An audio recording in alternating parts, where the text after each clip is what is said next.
আসসালামু আলাইকুম। আজকের ব্লগটা একদম অন্যরকম। মজা, স্মৃতি আর ভালোবাসায় ভরপুর।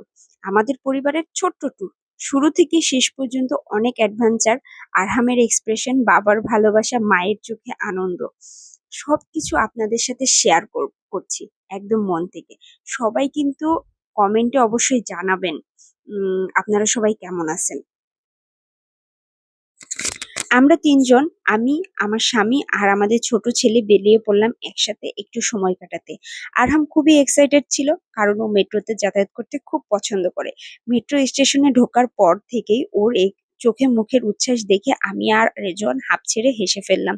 ট্রেনটি তার গন্তব্যের দিকে চলছিল আর আরহাম বাবার কোলে বাদরের মতো ঝুলছিল। ফ্যান্টাসি আইসল্যান্ডে পৌঁছেই চমক, মোটু পাতলু সামনে দাঁড়িয়ে।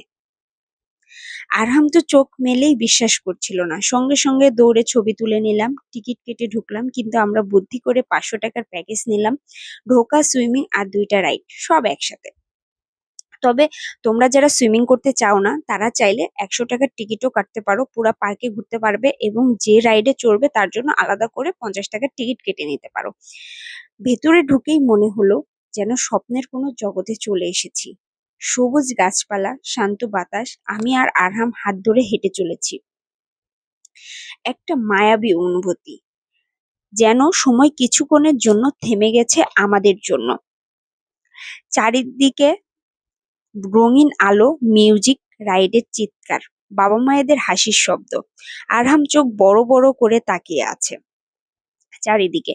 গাছগুলো ছিল এক একটা শিল্পকর্মের মতো। পার্কে হাঁটতে মনে হচ্ছিল নেচার আর ইমাজিনেশন একসাথে মিশে আছে। আমরা প্রথমেই চলে গেলাম নাগরদোলায়। তারপর আরহাম বাবার কোলে নাগরদোলায় উঠল। সিংহ, ভাল্লুক, বাঘ একটার পর একটা রাইডে চড়ছে আর ওর মুখের সেই ছোট্ট হাসি আমাদের পুরো দিনের আনন্দ। এবং আমি চারপাশে আপনাদেরকে দেখাই দিলাম, ছোট বাচ্চাদের ছাড়াও বড়দেরও কিন্তু অনেক রাইড ছিল এবং বড়রাও বিভিন্ন রকম রাইডে উঠতে পারবে। তারপর আমি আরহামকে নিয়ে একটা ছোট্ট ট্রেনে চড়লাম। ছোট্ট ট্রেন থেকে চারপাশের দৃশ্যগুলো ছিল অপরূপ সৌন্দর্য। আহ পাশেই হচ্ছে একটা গাছ, গাছের উপরে কিছু পাখির বাসা বানায় রাখছে যাতে পাখিগুলো এসে বসতে পারে। পানির ফোয়ারা, জীবন্ত লাভবার্ড, নিচে খরগোশ, এক অপরূপ প্রাকৃতিক সৌন্দর্য। এবং পাশেই পুকুরে লাল মাছগুলা খেলা করছে। আরহাম ওর বাবার উম, কোলে বসে সুন্দর করে চুপটি করে দেখছে।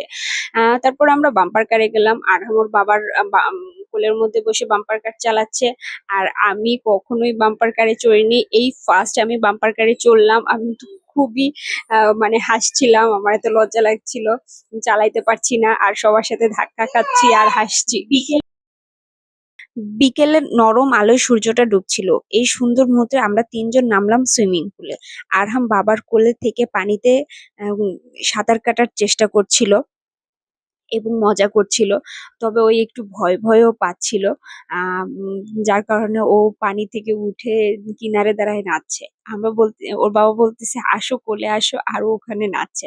আবার জাম্পও দিচ্ছিল আর বারবার বলছিল, "মাম্মা ভয়, মাম্মা ভয়", আবার আবার খেলাও করছিল। তারপর সবশেষে আমরা চলে গেলাম একটা সুন্দর বাঙালিয়ানা রেস্টুরেন্টে। রেস্টুরেন্টের নাম পিঁপড়া।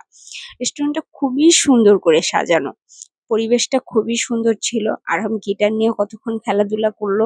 ও চারপাশটা দেখতে, খেলাধুলা করতে করতে খাবারও চলে এসলো। সব ভালোবাসা, আনন্দ আর পরিবারের এক চমৎকার গল্প হয়ে থাকবে স্মৃতির পাতায়। আল্লাহ হাফেজ সবাইকে।